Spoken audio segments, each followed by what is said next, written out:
दिवाली के त्योहार के अगले दिन गोवर्धन महाराज की पूजा की परंपरा द्वापर काल से चली आ रही है। इस पर्व को देश के अलग अलग राज्यों में भिन्न भिन्न तरीके से मनाते हैं। गोवर्धन को अन्नकूट पर्व भी कहा जाता है। राजस्थान, हरियाणा, उत्तर प्रदेश, मध्य प्रदेश राज्यों में श्री कृष्ण को 56 भोग लगाकर अर्पित किए जाते हैं, तो वहीं दक्षिणी भारत के हिस्सों में इस दिन राजा महाबली की पूजा का विधान है। हर साल कार्तिक मास की शुक्ल पक्ष की प्रतिपदा को गोवर्धन उत्सव मनाए जाने का विधान है। ऐसी मान्यता है कि यदि आज के दिन कोई दुखी है तो साल भर वह दुखी रहेगा, इसलिए गोवर्धन यानी अन्नकूट पूजा को पूरी श्रद्धा और भक्ति भाव से मनाना चाहिए। इस दिन जो पवित्र भाव से भगवान वासुदेव श्री कृष्ण का ध्यान पूजन करता है, वह साल भर के लिए सुखी और समृद्ध बना रहता है। दिवाली के अगले दिन गोवर्धन पूजा की जाती है।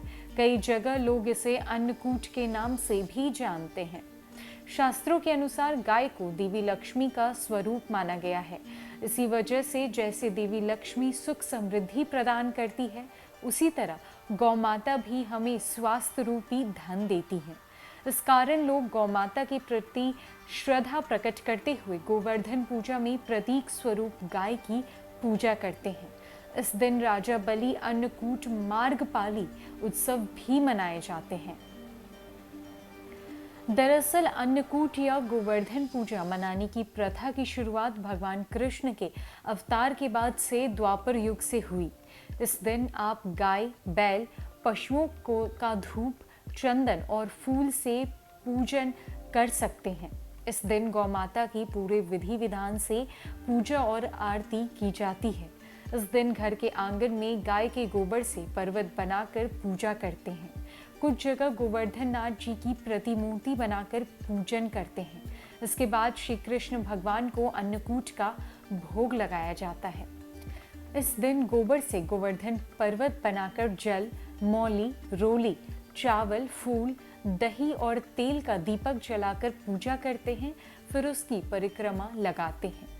वहीं इस दिन भगवान गोवर्धन के लिए भोग व नैवेद्य में नित्य के नियमित पदार्थ के अलावा यथाशक्ति अन्न से बने कच्चे पक्के भोग, फल, फूल के साथ 56 भोग लगाया जाता है। दरअसल 56 भोग बनाकर भगवान को अर्पण करने का विधान भागवत गीता में बताया गया है।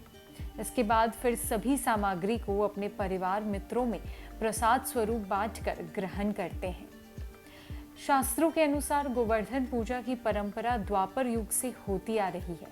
गोवर्धन पूजा से पहले ब्रज में इंद्रदेव की पूजा होती थी, मगर भगवान कृष्ण ने गोकुल वासियों को समझाया कि इंद्र हमें कोई लाभ नहीं प्रदान करते हैं, बल्कि वर्षा कराना उनका धर्म है। वह अपना काम कर रहे हैं। इस जगह गोवर्धन पर्वत की पूजा करें, जो हमारे गोधन का सर्वधन है एवं संरक्षण करता है, जिससे हमारा पर्यावरण भी शुद्ध रहता है। ऐसी मान्यता है कि भगवान कृष्ण चाहते थे कि ब्रज के लोग गोधन एवं पर्यावरण के महत्व को समझें और उसकी रक्षा करें। हमारे जीवन में गाय माता का विशेष महत्व है। गाय से हमें दूध प्राप्त होता है, जो हमारे लिए बहुत ही आवश्यक है। गोवर्धन ब्रज में स्थित एक छोटी पहाड़ी है, लेकिन इसे पर्वतों का राजा अर्थात गिरिराज के रूप में जाना जाता है। यह इसीलिए भी महत्वपूर्ण है क्योंकि इसे भगवान श्री कृष्ण के समय के एकमात्र स्थायी व स्थिर अवशेष का दर्जा प्राप्त है। ऐसा माना जाता है कि उस समय की यमुना नदी भी समय समय पर अपनी धारा बदलती रही है, लेकिन गोवर्धन पर्वत आज भी अपने मूल स्थान पर ही स्थित है। इस कारण से इन्हें भगवान कृष्ण का स्वरूप भी मानकर आज भी इस दिन पूजा जाता है।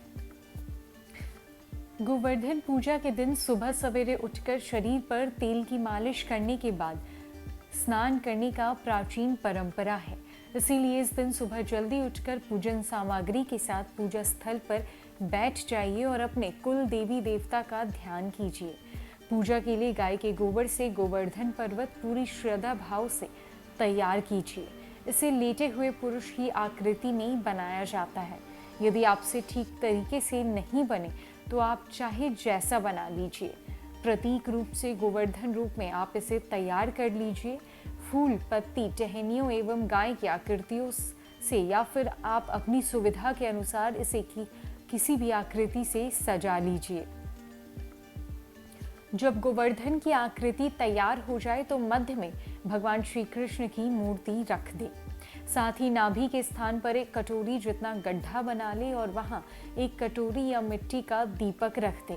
उसके बाद उस पात्र में दूध, दही, गंगा जल, शहद और बताशे डालकर पूजा करें। इसके बाद गोवर्धन पूजा मंत्र गोवर्धन धराधार गोकुल त्राणकारक विष्णु बाहु कृतोछाया गवा कोटि प्रभो भवा का जाप करें और बाद में इसे प्रसाद के रूप में बांटकर स्वयं ग्रहण करें। कुछ स्थानों पर गोवर्धन पूजा के साथ ही गायों को स्नान कराने का, उन्हें सिंदूर पुष्प मालाओं से सजाए जाने की परंपरा भी है। इस दिन गाय का पूजन भी किया जाता है। तो यदि आप गाय को स्नान कराकर उसे सजा सकते हैं या उसका श्रृंगार कर सकते हैं तो कोशिश करिए कि गाय का श्रृंगार करें और उसे सींग पर घी लगाए। इसके बाद गाय माता को गुड़ खिलाएं। मान्यता है कि ऐसा करने से लक्ष्मी जी अत्यंत प्रसन्न होती हैं और जातक के जीवन में सुख समृद्धि का वास होता है। जब श्री कृष्ण ने ब्रजवासियों को गोवर्धन की अहमियत बताई और कहा कि इंद्र की पूजा ना करके गोवर्धन की पूजा करें, तो सब श्री कृष्ण की बात से सहमत होकर गोवर्धन की पूजा करने लगे। जब ये बात इंद्रदेव को पता चली तो उन्होंने क्रोधित होकर मेघों को आज्ञा दी कि वे गोकुल में जाकर मूसलाधार बारिश करें। भयावह बारिश से भयभीत होकर सभी गोप ग्वाले श्री कृष्ण के पास गए। यह जान श्री कृष्ण ने सबको गोवर्धन पर्वत की शरण में चलने के लिए कहा। सभी गोप ग्वाले अपने पशुओं को लेकर गोवर्धन की तराई में आ गए। तत्पश्चात श्री कृष्ण ने गोवर्धन पर्वत को अपनी कनिष्ठा उंगली पर उठाकर छाती सा तान दिया। इंद्रदेव के मेघ 7 दिन तक निरंतर बरसते रहे, लेकिन श्री कृष्ण के सुदर्शन चक्र के प्रभाव से ब्रजवासियों पर जल की एक बूंद भी नहीं पड़ी। यह अद्भुत चमत्कार देखकर इंद्रदेव असमंजस में पड़ गए। तब ब्रह्मा जी ने उन्हें बताया कि श्री कृष्ण भगवान विष्णु के अवतार हैं। सत्य जानकर इंद्रदेव श्री कृष्ण से क्षमा याचना करने लगे। श्री कृष्ण के इंद्रदेव का अहंकार चूर चूर कर दिया था, अतः उन्होंने इंद्रदेव को क्षमा किया और 7वें दिन गोवर्धन पर्वत को भूमि तल पर रखा और ब्रजवासियों से कहा कि अब वे हर वर्ष गोवर्धन पूजा कर अन्नकूट का पर्व मनाएं। मान्यता है कि तब से ही यह पर्व मनाए जाने की परंपरा की शुरुआत हो गई।